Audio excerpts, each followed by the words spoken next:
+2 കഴിഞ്ഞ എൻ്റെ മോൻ എന്നോട് പറയാം, അച്ഛാ ബലികുടീരങ്ങളെ എന്ന പാട്ടിൻ്റെ വൈബിളുള്ള ഒരു പാട്ട് പിന്നെ എന്താ ഒരു വിപ്ലവഗാനായിട്ട് ഇറങ്ങാത്തത്?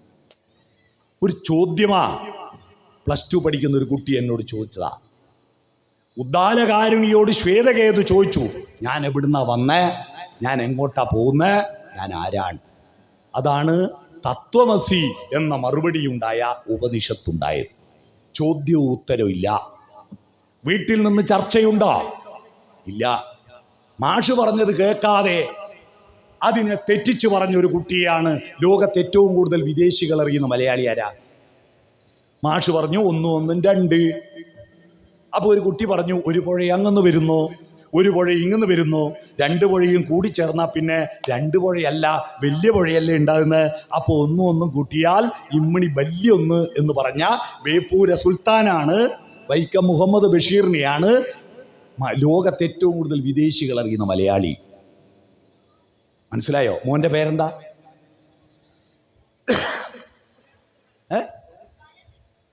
ഫഹദ് വരദ്. എത്രാം ക്ലാസ്സിലാണ് പഠിക്കുന്നത്? ഇനി 7. എൻ്റെ സ്കൂളിൽ 1 2 3 എന്നുള്ള നമ്പറിൽ 1 വലുത് 2 വലുത്. 1 2 3 എന്നുള്ള നമ്പറില്ലേ, എണ്ണം, അതിൽ 1 വലുത് 2 വലുത്. 1 2 വലുത് 2. എൻ്റെ അച്ഛൻ എത്ര മക്കളുണ്ട്? ഒന്നാമത്തെ ആളാരാ? രണ്ടാമത്തോ ആരാ വലുത്? നീ അല്ലേ? അപ്പോൾ 1 അല്ലേ വലുത്? അപ്പോൾ സ്കൂൾ തുറന്ന ഉടനെ മാഷോട് പോയി ചോദിക്കണം, മാഷെ വീട്ടിലെത്തുമ്പോൾ 1 വലുത്, സ്കൂളെത്തുമ്പോൾ 2 വലുത്. എന്താ അത്? അതിന് ഉത്തരം ഉണ്ടാകും, പക്ഷെ ചോദ്യം ചോദിക്കാൻ കുട്ടികളെ പഠിപ്പിക്കും. എന്തുകൊണ്ട്? നിങ്ങൾ ആലോചിച്ച് നോക്കൂ. ഈ കേരളം സാംസ്കാരിക കേരളം എന്നൊക്കെ പറയുന്നു, എന്നറിയോ? ചന്ദ്രഗ്രഹണവും സൂര്യഗ്രഹണവും ഉണ്ടാകുന്നത് എങ്ങനെയാ? പാമ്പ് വിഴുങ്ങിയിട്ടാണോ? അങ്ങനെ വിശ്വസിക്കുന്ന ആരും ഉണ്ടോ ഇവിടെ? ഭൂമിയുടെ നിഴല് ചന്ദ്രനിൽ പതിയുന്നതാണ് ചന്ദ്രഗ്രഹണം. ചന്ദ്രന്റെ മറവ് കൊണ്ട് സൂര്യനെ കാണാതാകുന്നതാണ് സൂര്യഗ്രഹണം. എല്ലാ ക്ലാസ്സിലും അതല്ലേ പഠിപ്പിച്ച്? അങ്ങനെയല്ല എന്ന് ആരും പറഞ്ഞിട്ടില്ലല്ലോ. ഈ പിഴുങ്ങുന്ന പാമ്പുണ്ടോ പിന്നെ? എന്നാൽ നമ്മളെല്ലാ വീട്ടിലും കല്യാണത്തിന് രാഹുകാലം നോക്കുക. അതെന്ത് കാല? രാഹുകാലം ഗുളിക കാലം ഒന്ന് കലണ്ടർ കണ്ടിട്ടുണ്ടോ? ഗുളിക കാലം ഉള്ളതാ. രാവിലെ 1, ഉച്ചക്കര, രാത്രി 2 ഗുളിക കഴിക്കുന്ന കാലം. അതല്ലാതെ വേറെ ഒരു രാഹു ഈ പ്രപഞ്ചത്തിലില്ല. അറിയണം, കുട്ടികൾ അറിയണം. ഞാൻ അഥവാ ഇവിടെ തിരൂരല്ലേ, തുഞ്ചൻ പറമ്പും കുറേ ആളുകളൊക്കെ ഉണ്ടല്ലോ, ജ്യോതിഷികളെല്ലാം ഉണ്ട്. ഞാനിവിടെ വെല്ലുവിളിക്കുക, രാഹു എന്ന് പറയുന്ന ഒരു സാധനത്തെ ഈ ലോകത്ത് എവിടെയും ഉണ്ടെന്ന് കാണിച്ചു തന്നെങ്കിൽ കണ്ണൂർ ജില്ലയിൽ തലശ്ശേരി താലൂക്കിൽ ചിറ്റാരിപ്പറമ്പ് പഞ്ചായത്തിൽ മാണ്ടേരി അംശം ദേശത്ത് എൻ്റെ പേരിലുള്ള 20 സെൻറ്റ് സ്ഥലവും അതിലെ വീടും അവരെ പേരിൽ ഞാൻ രജിസ്റ്ററായി കൊടുക്കും. ഒരു പൈസയും വാങ്ങണ്ട. ഞാൻ സത്യം ചെയ്ത് പറയാം. രാഹുവിനെ കണ്ടുപിടിച്ച് തന്നാൽ ഉണ്ടോ? ഇല്ല. നമ്മൾ ഇപ്പോഴും നമ്മുടെ കേരളത്തിലെ പല സ്ഥാനാർത്ഥികളും നോമിനേഷൻ കൊടുക്കുന്നവരെ രാഹുകാലം നോക്കിയിട്ടാ. അറിയോ? പിന്നെ എങ്ങനെ നമ്മുടെ നാട് നന്നാവും? ഒരുപാട് മൂഢധാരണകളുമായിട്ട് പോവുകയാണ്. എൻ്റെ നാട്ടിലെ സെബാസ്റ്റ്യൻ ചുമട്ടുതൊഴിലാളി നല്ല പണിക്കാരനാണ്. ഒരു 5-6 മാസം മുമ്പ് അവൻ ആത്മഹത്യ ചെയ്തു. നല്ല മനുഷ്യൻ. എന്തിനാ ആത്മഹത്യ ചെയ്തു ആരും അറിയില്ല. ഞാൻ അവൻ്റെ കൂടെ പണിയെടുക്കുന്നവരോട് പോയി ചോദിച്ചു, അതെന്താ സംഭവം? ഒന്നും അറിയില്ല. 2 ആഴ്ചയായി അവൻ മെഴുകുതിരിയും വാങ്ങിയിട്ട് സ്ഥിരം പള്ളിയിൽ പോയിട്ട് പ്രാർത്ഥനയോട് പ്രാർത്ഥനയാണ്. എന്താ സംഭവം? ഭാര്യയോട് ചോദിച്ചു, മക്കളോട് ചോദിച്ചു, അവർക്കൊന്നും അറിയില്ല. ഒരു കുഴപ്പമില്ല. അന്വേഷിച്ചപ്പോൾ മനസ്സിലായത്, അവൻ സഹകരണ ബാങ്കിൽ നിന്ന് 50,000 ലോൺ എടുത്തിട്ട് ഓണം ബമ്പറിൻ്റെ 100 ടിക്കറ്റ് വാങ്ങി. 500 റുപ്യ ഒരു ടിക്കറ്റ്, 100 ടിക്കറ്റ് വാങ്ങി. എന്നിട്ട് ദിവസവും പോയിട്ട് അവിടെ പോയി പ്രാർത്ഥിച്ചു. ലോട്ടറി അടിച്ചപ്പോൾ റിസൾട്ട് വന്നപ്പോൾ കുറേ ടിക്കറ്റ് ഒന്നിച്ചെടുത്താൽ ചില്ലറ പൈസ കിട്ടുമല്ലോ. 1800 റുപ്യ കിട്ടി. 1800 റുപ്യ. ഈ ലോണ് തിരിച്ചടക്കാൻ കഴിയുന്നില്ല. ഒന്നും കിട്ടാത്തതിൻ്റെ നിരാശയിൽ ആത്മഹത്യ ചെയ്തു. ഭാര്യയും മക്കളും അനാഥരായി. ഇവനെന്താ വിചാരിച്ചത്? ഇവൻ്റെ നമ്പർ മനസ്സിലാക്കിയിട്ട് കുറച്ച് മെഴുതിരി കൊണ്ട് കത്തിച്ചാൽ ഈ ദൈവം ലോട്ടറിൻ്റെ നറുക്കെടുക്കുന്ന ഹാളിൽ പോയിട്ട് മിഷ്യനാ നറുക്കെടുക്കുക, ഇതിൻ്റെ ഉള്ളിൽ കയറിയിട്ട് ഇവൻ്റെ നറുക്ക് തെറിപ്പിച്ചു കൊടുക്കുന്നതാണോ? നേരത്തെ നമ്പർ മനസ്സിലാക്കിയിട്ട് ആ നമ്പറിന് ലോട്ടറി അടിപ്പിച്ചു കൊടുത്ത ഒരു ദൈവത്തെ എനക്കറിയാം. നിങ്ങൾക്കറിയോ? ആ ദൈവത്തിൻ്റെ പേര് കിലിക്ക സിനിമയിലെ രേവതി എന്നാണ്. ഇന്നസെന്റിന് ലോട്ടറി അടിപ്പിച്ചു കൊടുക്കുന്ന കണ്ടില്ലേ? ഈ പണിയെടുക്കുന്ന ആളാണോ ദൈവം? നിങ്ങൾ മനസ്സിലാക്കേണ്ടത്, ദൈവത്തിൽ വിശ്വസിച്ചോളൂ. പക്ഷേ ദൈവം നമുക്ക് തന്നിരിക്കുന്ന ഈ ജന്മം ഒരു വരമാണ്. അല്ലാതെ ഈ പുരാണത്തിൽ കുറെ കഥയുണ്ട്. കാലിൻ്റെ മടമ്പ് കൊണ്ടുപോയിട്ട് കൊറോമിൽ വെച്ചിട്ട് ഇങ്ങനെ നിൽക്കൂ കുറേ നേരം. അങ്ങനെ നിൽക്കുമ്പോൾ ദൈവം വരും, വരം കൊടുക്കും. പിന്നെ ബാക്കിയുള്ള ആളാവും കൊണ്ട് കെട്ടി ഏലണം. എല്ലാ രാക്ഷസന്മാരും ദൈവം വരം കൊടുത്തിട്ട് ഇടങ്ങാറാക്കി വരാം. എന്നാൽ ഇത് കൊടുക്കാണ്ട് വെച്ചാൽ പോരെന്ന്. ഈ വരം വരും എന്ന് വിചാരിച്ചിട്ട് നമ്മുടെ കുട്ടികളെ അവനവനിലുള്ള വിശ്വാസം നഷ്ടപ്പെടുത്തരുത്. എനിക്കിഷ്ടമില്ലാത്തൊരു പാട്ടുണ്ട്, കേൾക്കാൻ നല്ല പാട്ടാ. മുകുന്ദ മുകുന്ദ കൃഷ്ണ മുകുന്ദ മുകുന്ദ വരന്ത വരന്ത വൃന്ദാവനന്ദാവനന്ദ. ഇതിന് വരം മാത്രം പോരാ, ആകെ ഇപ്പോൾ 18 ഏക്കറേ ഉള്ളൂ വൃന്ദാവനം. അതിൽ 1/2 ഏക്കർ ഇവന് കൊടുക്കണം. വൃന്ദാവനന്ദാൻ. ഈ വരം നമുക്ക് ലഭിച്ചിരിക്കുന്ന ജന്മം ഒരു വരമല്ലേ? ഒരു പക്ഷിക്കും മൃഗത്തിനും ഇപ്പോൾ ഭാസ്കര മാഷയുടെ മഞ്ഞേണി എന്ന പാട്ട് കേൾക്കാൻ പറ്റിയോ? ഇല്ലല്ലോ. അതൊരു വരല്ലേ? നമുക്ക് ചിന്ത ഉൽപ്പാദിപ്പിക്കുന്ന തലച്ചോറ്, ആ തലച്ചോറ് ഏറ്റവും ഉറപ്പുള്ള എല്ലുകൊണ്ട് പൊതിഞ്ഞു തന്നില്ലേ? അതൊരു വരല്ലേ? മനുഷ്യ ശരീരത്തിൽ ഏറ്റവും ഉറപ്പുള്ള എല്ല് തലയൊട്ടിയല്ലേ? ഏറ്റവും ഉറപ്പില്ലാത്ത എല്ലുകൊണ്ട് പൊതിയാത്ത അവയവേതാന്നറിയോ? വയറ്. ഈ ചോറിനേക്കാൾ ഈ ചോറിനാ പ്രധാനം എന്ന് മനസ്സിലായോ? ഒരു കണ്ണ് മാത്രം എടുത്താൽ മനുഷ്യജന്മം എത്ര ഭാഗ്യമാണ്. ഈ കണ്ണ് ഇടത്തോട്ടും വലത്തോട്ടും കൃഷ്ണമണി ചലിക്കുന്ന കൊണ്ടല്ലേ നൃത്തക്കാർ അഭ്യാസം കളിക്കുന്നത്. ഇനി സത്യഭാമ ടീച്ചറിൻ്റെ അടുത്ത് കണ്ണുകൊണ്ട് അഭ്യാസം കളിക്കാൻ പാടില്ല, കാരണം കറുത്ത ആൾ നൃത്തം ചെയ്യാൻ പാടില്ല. അസത്യഭാമ ടീച്ചർ പറഞ്ഞ കറുത്തവർ നൃത്തം ചെയ്യരുത്. ഇന്ത്യ കണ്ട ഏറ്റവും വലിയ 2 നൃത്തക്കാർ കറുത്തിട്ട. നവരസങ്ങൾ കൊണ്ട് രാസലീലയാടിയ കൃഷ്ണൻ കറുത്തിട്ടല്ലേ? വെളുത്തിട്ട.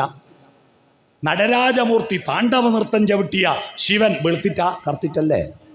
ഇതേടുന്ന ഒരു അസത്യഭാമ വന്നെന്നറിയില്ല. അപ്പോൾ കണ്ണിൻ്റെ കൃഷ്ണമണി ചലിക്കുന്നു. അതുകൊണ്ടാണ് നമുക്ക് ഇടത്തും വലത്തുള്ള ആളുകളെ കാണാൻ പറ്റും. ഞാനിപ്പോൾ ഇവിടെ ഇരിക്കുമ്പോൾ ആലങ്കോടിനെ ഞാൻ കാണുന്നുണ്ട്, കാരണം എൻ്റെ കണ്ണങ്ങോട്ട് ചലിച്ചാൽ. ഈ ചലനശക്തി ഇല്ലെങ്കിൽ ടേബിൾ ഫാന് തിരിയും പോലെ സെറ്റടക്കം തിരിയണ്ടേ? വേണ്ടേ? ഈ കണ്ണ് ദുർബലമായതുകൊണ്ട് നെറ്റിയുടെ എല്ല്, കവിളെല്ല് ഉയർത്തി വെച്ചിട്ട് അതിൻ്റെ കുഴിയിൽ പിടിപ്പിച്ചു തന്നില്ലേ? എന്തെങ്കിലും വന്നടിച്ചാൽ കണ്ണിന് തകരാറ് വരാതിരിക്കാൻ. ആ കണ്ണിൽ പൊടി വീഴാതിരിക്കാൻ വേണ്ടി മേലെ 2 കണ്ണിൻ്റെ മേലെ സൺഷെയ്ഡ് പുല്ല് വെച്ച് പിടിപ്പിച്ചു തന്നില്ലേ? പുരികോ പൊടി വീഴാതിരിക്കാനാ. അത് പൊരിച്ചു മാറ്റിയിട്ട് വരച്ചുണ്ടാക്കാനുള്ളതല്ല. മനസ്സിലായിക്കൊള്ളോ? അഥവാ എന്തെങ്കിലും പൊടി കണ്ണിന് നേരെ വന്നിട്ടുണ്ടെങ്കിൽ ഓട്ടോമാറ്റിക് ഷട്ടർ പിടിപ്പിച്ചു തന്നില്ലേ? കൺപോള. നമ്മളിതാ കൈകൊണ്ട് തടഞ്ഞോ എന്ന് പറയുമ്പോഴേക്ക് പൊടിയങ്ങെത്തും. അഥവാ പൊടി വീണിട്ടുണ്ടെങ്കിൽ സർവീസ് സ്റ്റേഷനിൽ കൊണ്ടുപോയിട്ട് വെള്ളം ചീറ്റുണ്ടല്ലോ, അതിൻ്റെ ഉള്ളിൽ നിന്ന് തന്നെ വെള്ളം ചീറ്റിയിട്ട് പൊടിയെ ഒലിപ്പിക്കാൻ കണ്ണീരുണ്ടായി തന്നില്ലേ? ചെവി ചുളുക്കി മടക്കി വെച്ചതെന്തിനാ? ശബ്ദതരംഗങ്ങൾ എവിടുന്ന് വന്നാലും കർണപുടത്തിലേക്ക് എത്തിക്കാൻ വേണ്ടിയാ, അല്ലാതെ പപ്പടം കാച്ചും പോലെ എണ്ണയിലിട്ടപ്പോൾ ചുളിഞ്ഞു പോയതല്ല. അതിൻ്റെ താഴെ മൃദുലമായ ഇറച്ചിക്കഷ്ണം കണ്ട. അതുപോലെ പെണ്ണുങ്ങളെ ഈ ജന്മം സുന്ദരമാണെന്ന് പറയാൻ കാരണം അത് എല്ലിൻ്റെ ആണെങ്കിൽ നിങ്ങൾക്ക് കാത് കുത്താൻ ഡ്രില്ലിംഗ് മെഷീൻ വേണ്ടേ? എത്ര മൃദുലമാണ് നമ്മളെ കാത്, ആലോചിച്ച് നോക്കട്ടെ. വായൊക്കെ തൊട്ടു മേലെ മൂക്ക് ഫിറ്റ് ചെയ്തില്ലായിരുന്നുവെങ്കിൽ നമ്മൾ തിന്നുന്നത് കേട്ടതോ നാറുന്നതോ എങ്ങനെയാ മനസ്സിലാവുക? മൂക്ക് വേറെ എവിടെയെങ്കിലും ആണെങ്കിൽ കെട്ടത് തിന്നേണ്ടി വരൂലേ? ഇടി എത്തുമ്പൊക്കെ മണക്കുന്നില്ലേ? അയ്യോ ഇത് പോക്കാൻ. ഈ ജന്മം, ഈ മനുഷ്യജന്മം ഒരു വരമാണ്. അതിൻ്റെ അകത്തുള്ള തലച്ചോറിനെയും ഹൃദയത്തെയും വികസിപ്പിക്കുക എന്ന് പറഞ്ഞാൽ ചിന്തകളും വികാരവും വികസിപ്പിച്ചിട്ട് ഈ ലോകത്തെ നവങ്ങളായി സൃഷ്ടിക്കാനാണ് നിങ്ങളിവിടെ അയച്ചത്. അല്ലാതെ കുറേ തിന്ന് കിടന്നുറങ്ങി ടോയ്ലറ്റ് പോകാനല്ല. നമ്മുടെ വീടുകൾ അത്തരത്തിൽ മാറണം. നമ്മുടെ അടഞ്ഞ വാതികൾ തുറക്ക്, വീട്ടു വരാന്തയിലേക്ക് ഇറങ്ങ്, പ്രഭാതത്തിൽ ഉണർന്ന ഉടനെ ഇസ്രായേലിലെ പട്ടാളക്കാരെ പണിയെടുക്കല്ല. ഇസ്രായേലിലെ പട്ടാളക്കാർ രാവിലെ ഉറക്കെളിഞ്ഞ ഉടനെ ഗാസയിലേക്ക് 3 മിസൈലിന് തീ കൊടുക്കും. എന്നിട്ട് അവർ പല്ലുവരെ തേക്കും. അതവരുടെ രാവിലത്തെ ദിനചര്യ. ഇപ്പോൾ പാവപ്പെട്ട കുട്ടികളെ കൊല്ല ആദ്യം മിസൈലിന് തീ കൊടുക്കും. നമ്മളെ വീട്ടിൽ എന്താ ആദ്യത്തെ പണി? 3 അടുപ്പ് ടിക്ക് ടിക്ക് 3 മിസൈലിന് തീ കൊടുക്കും, കത്തിക്കും. ഭക്ഷണം കഴിക്കാനുള്ള സാധനം. നമ്മൾ മുറ്റത്തിറങ്ങും. ഉദിച്ചു വരുന്ന സൂര്യനെ നോക്കിയിട്ട് അയ്യപ്പ പണിക്കരുടെ ഒരു കവിത ചൊല്ല്. പ്രിയതമേ പ്രഭാതമേ, വിരിഞ്ഞു നിന്നെ നോക്കിടുന്ന പൂവുകൾക്കുദാരശോഭ ചൊരിയുവാനൊരുങ്ങി വരും വൈഭവ പ്രഭാവമേ, നീ വരാതിരിക്കുകിൽ വിടരുകില്ല പൂവുകൾ, വിടരുകില്ല മൊട്ടുകൾ, പ്രണയമില്ല പ്രളയമില്ല, പ്രാണനില്ല പ്രാണിയില്ല, നീ വരാതിരിക്കുകിൽ. ഒരു കവിത ചൊല്ല്. അല്ലേ യേശുദാസിന്റെ ഒരു പാട്ട്, ഉഷസേ നീ എന്നെ വിളിക്കുകില്ലെങ്കിൽ ഒരിക്കലും ഞാൻ ഉണരുകില്ല. മണിക്കൂർ നേരം മുറ്റത്തെ പൂക്കളെ നോക്കി, പൂമ്പാറ്റിയെ നോക്കി, വഴിയിലൂടെ പോകുന്ന കിളികളെ നോക്കി, പൂച്ചക്കുട്ടിയെ നോക്കി, ഒന്ന് മക്കളോടൊത്ത് വർത്തമാനം പറഞ്ഞ് സഹനാവവതു ഒരുമിച്ച് ചർച്ച ചെയ്തിട്ട് മാത്രം ഭക്ഷണം ഉണ്ടാക്കേണ്ടത് കയറിയാൽ മതി കേട്ടോ. മനസ്സിനെ ഉണർത്തൂ, മനസ്സിനെ ഉണർത്തൂ. മാനസ പത്മതീർത്ഥമേ ഉണരൂ. അഗ്നിരഥത്തിലുദിക്കുമുഷസ്സിൻ അർഘ്യം നൽകൂ, ഗന്ധർവസ്വര ഗംഗയൊഴുകൂ, ഗായത്രികൾ പാടും. ഭാരതത്തിൽ ആദ്യത്തെ പ്രാർത്ഥന ഓം നമഃശിവായ ഓം നാരായണായ എന്നൊന്നുമല്ല. ആദ്യത്തെ പ്രാർത്ഥന ധിയോയോന പ്രചോദയാത്, ബുദ്ധിയെ പ്രചോദിപ്പിക്കുന്ന പ്രകാശമേ വന്നാലും. ഉള്ളില് വെളിച്ചം വർദ്ധിപ്പിക്കുക. അത് സൗന്ദര്യം, നന്മ, സത്യാന്വേഷണം. ഇതാണ്. അതാ സത്യം, ശിവം, സുന്ദരം എന്ന് പറയുന്നത്. മനസ്സിലായോ? ഇതാണ്. അത്തരത്തിൽ നമ്മൾ ഓരോ ദിവസവും എന്നെയും എൻ്റെ കുടുംബത്തെയും എൻ്റെ സമൂഹത്തെയും നവങ്ങളായി സൃഷ്ടിക്കാൻ കഴിഞ്ഞിട്ടില്ലെങ്കിൽ നിങ്ങൾ ഇന്ന് ചത്തതിനൊക്കുമേ ജീവിച്ചിരിക്കലും. തിന്നുന്ന മൃഗം മാത്രമാകല്ല, ചിന്തിക്കുന്ന ചിന്തയാണ് വളരേണ്ടത്. പക്ഷെ ഇപ്പം അടുത്ത കാലത്ത് എന്നോട് ക്ഷമിക്കുക, ചിന്ത എൻ്റെ വള്ളി എടുത്ത് അപ്പുറത്തെ അക്ഷരത്തിന് മാറ്റിയിട്ട് വളർത്താനാ ആളുകൾ താല്പര്യം. തിരിയണ്ടാക്ക് തിരിഞ്ഞിട്ടുണ്ടാവും. ഞാനൊരു ഉദാഹരണം പറയാം. ലോകമറിയപ്പെടുന്നൊരു മനുഷ്യാവകാശ പ്രവർത്തകയാണ് ദയാഭായി. അവർ കാസർഗോഡ് എൻഡോസൾഫാൻ ദുരിതബാധർക്ക് വേണ്ടി തിരുവനന്തപുരത്ത് സത്യാഗ്രഹം കിടന്നു. ഞാനന്ന് യുവാക്കളുടെ സോഷ്യൽ മീഡിയ അക്കൗണ്ടുകൾ മുഴുവൻ സർവേ നടത്തി. ഒരൊറ്റ ചെറുപ്പക്കാരൻ അവരുടെ ഒരു ഫോട്ടോ, ആ വാർത്ത കമൻറ്റ് ചെയ്യുകയോ ഷെയർ ചെയ്യുകയോ ഒരു അഭിപ്രായം പറയുകയോ ചെയ്തിട്ടില്ല. ആരും മൈൻഡ് ചെയ്തില്ല. അവരൊരു സ്ത്രീയാ. എന്നാൽ 2 മാസം കഴിഞ്ഞപ്പോൾ കൊച്ചിയിൽ മറ്റൊരു സ്ത്രീ വന്നു. അവർ ഈ രാജ്യത്തിൻ്റെ വളർച്ചയ്ക്കോ സാംസ്കാരികതയ്ക്കോ ഒരു സംഭാവനയും ചെയ്തിട്ടില്ല. അവർ വന്നപ്പോൾ 2 ലക്ഷം യുവാക്കൾ മോട്ടോർ സൈക്കിളും കാറും എടുത്തിട്ട് കൊച്ചി ടൗണിൽ പോയി. കൊച്ചി ടൗണ് സ്തംഭിച്ചു പോയി. അവരുടെ പേര് സണ്ണി ലിയോൺ എന്നാ. അവരെ കാണാൻ പോയി. എന്തെന്നാ കാണാൻ പോയേ? സണ്ണി ലിയോണിൻ്റെ മനസ്സാണോ ചിന്തയാണോ? വള്ളി മാറ്റിയ ചിന്ത. അത് കാണാനാ പോയേ. ഇപ്പൊ കേരളത്തിലെ ഉദ്ഘാടന സദസ്സുകൾ പണ്ട് മന്ത്രിമാർ, MLA മാർ, അല്ലെ പാണക്കാട്ട് തങ്ങൾ, ഇവരൊക്കെയായിരുന്നു തുണിക്കടകൾ ഉദ്ഘാടനം ചെയ്യുന്നത്. എന്നാൽ പണ്ട് നസീർ, മമ്മൂട്ടി, മോഹൻലാൽ എല്ലാം കൊണ്ടുവരും. ഇപ്പം എല്ലാം മാറ്റി ഒരു നടി. എന്താ നടിക്ക് പ്രത്യേകത? അവർ അഭിനയിക്കുന്ന നടി തന്നെയാ. പക്ഷേ അവരെ കുറ്റം പറയണ്ട. ഈ കാണാൻ പോകുന്ന ആള് ക്യാമറ ഫോക്കസ് ചെയ്യുന്നത് വള്ളി മാറ്റിയ ചിന്തക്കാ. ആളെ മനസ്സിലായിട്ടുണ്ടാവുമല്ലോ. എന്താണ് നമ്മുടെ നാടിങ്ങനെ? നമ്മുടെ യുവാക്കൾ പഠിക്കുന്നില്ലേ? നല്ല അറിവ് നേടുന്നില്ലേ? അവരെ പക്ഷേ സംസ്കാരത്തിൻ്റെ പരിപ്രേക്ഷ്യത്തിലേക്ക് കൊണ്ടുവരണം. സംസ്കാരത്തിന് രാഷ്ട്രീയവും രാഷ്ട്രീയത്തിന് സംസ്കാരവും വേണം. ഇത് രണ്ടും കൂട്ടിച്ചേർക്കുന്ന പ്രസ്ഥാനമാണ് യുവകലാസാഹിതി. സംസ്കാരത്തിന് രാഷ്ട്രീയം വേണം എന്ന് പറഞ്ഞാൽ, രാഷ്ട്രീയം എന്ന് പറഞ്ഞാൽ തെരഞ്ഞെടുപ്പിൽ മത്സരിക്കലും വോട്ട് ചെയ്യലും അല്ല. നിങ്ങളുടെ വീട്ടിൽ രാഷ്ട്രീയമുണ്ടോ? എന്താ? അച്ഛനും അമ്മയും മക്കളും മൊബൈൽ ഫോണും ടിവിയും ലാപ്ടോപ്പും എല്ലാം മാറ്റിവെച്ചിട്ട് ലോകത്തെപ്പറ്റി ചർച്ച ചെയ്തോ? കഴിഞ്ഞ ആഴ്ച മാതൃഭൂമി പത്രത്തിൽ 17 കോടി രൂപയ്ക്ക് ലേലത്തിന് വിറ്റ ഒരു ചിത്രം പ്രസിദ്ധീകരിച്ചു. ആ ചിത്രം ഊഞ്ഞാലാടുന്ന ഒരു മലയാളി സ്ത്രീയുടെ ചിത്രമാണ്. ആ ചിത്രം നിങ്ങളുടെ വീട്ടിൽ തൂങ്ങിച്ചത്തവും കെട്ടുതുള്ളിയും വാർത്തകൾ പങ്കുവെക്കുമ്പോൾ ഈ ചിത്രം കാണിച്ചിട്ട് ചർച്ച നടത്തിയ എത്ര വീടുണ്ട് ഈ നാട്ടിൽ? കണ്ടിട്ടുണ്ടോ ആ വാർത്ത? ആ ചിത്രം വരച്ചത് 17 കോടി രൂപ വില കിട്ടിയ ആ ചിത്രം വരച്ചത് ആരാന്നറിയോ? മലയാളിയായ രാജാ രവിവർമ്മ. ഈ വാർത്ത പത്രത്തിൽ വന്നിരുന്നു. പക്ഷെ നമ്മൾ ശ്രദ്ധിച്ചോ? ഇല്ല. വറ്റിപ്പോയ പുഴകളുടെ വാർത്തകൾ നമ്മൾ കാണുന്നു. പക്ഷെ 40 കൊല്ലം മുമ്പ് വറ്റിപ്പോയ ഒരു പുഴ വീണ്ടും ഒഴുകുന്നു എന്ന വാർത്ത സ്വിറ്റ്സർലൻഡ് ചാനലിൽ വന്നു.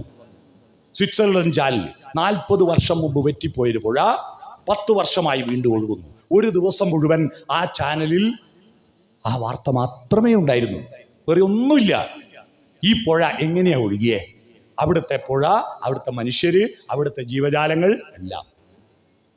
അതെവിടെയാണെന്നറിയോ ആ പുഴ? ഇന്ത്യയിൽ ഒരു പത്രം റിപ്പോർട്ട് ചെയ്തോ? ഇന്ത്യയിൽ എവിടെയാണെന്നറിയോ? അത് കേരളത്തിൽ ഒരു പത്രം റിപ്പോർട്ട് ചെയ്തോ? കേരളത്തിൽ എവിടെയാണെന്നറിയോ? നിങ്ങളുടെ തൊട്ടടുത്ത ജില്ലയിൽ പാലക്കാട് അട്ടപ്പാടിയിലെ ഭവാനിപ്പുഴയുടെ കൈവഴിയായ കൊടുങ്കരപ്പള്ളം വീണ്ടും ഒഴുകാൻ തുടങ്ങി. നമ്മൾ ഒരൊറ്റ പത്രവും നമുക്ക് റിപ്പോർട്ട് ചെയ്തില്ല.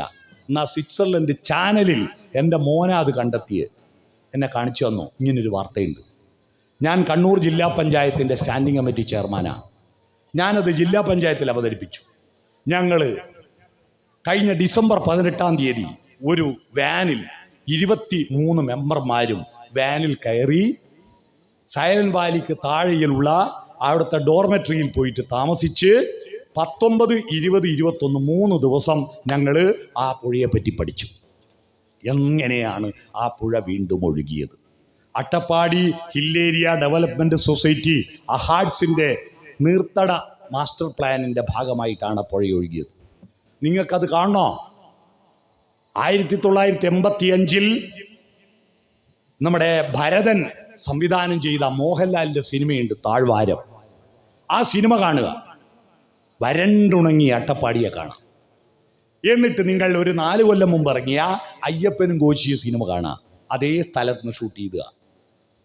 നല്ല പച്ചപ്പായ അട്ടപ്പാടി കാണാം. ആ മാറ്റമാണ് ആ പുഴയെ ഒഴുക്കിയത്. പക്ഷേ ഇത്തരത്തിലൊരു വാർത്ത നിങ്ങളാരും ടി വി കണ്ടോ, പത്രത്തിൽ കണ്ടോ? ഇല്ല. നമുക്ക് നെഗറ്റീവ് വാർത്തകളെ വേണ്ടൂ. നമുക്ക് പോസിറ്റീവ് ആകാം. നല്ല വാർത്തകളുണ്ട്. സുഗതകുമാരി ടീച്ചർ പറഞ്ഞ പോലെ പരുക്കനാണ് ഈ ലോകം, പക്ഷേ ആരാമങ്ങളുമുണ്ടിവിടെ. എല്ലാം പരുക്കനല്ല. നന്മയുടെ വാർത്തകൾ നമുക്ക് ഊതിക്കത്തിക്കാം.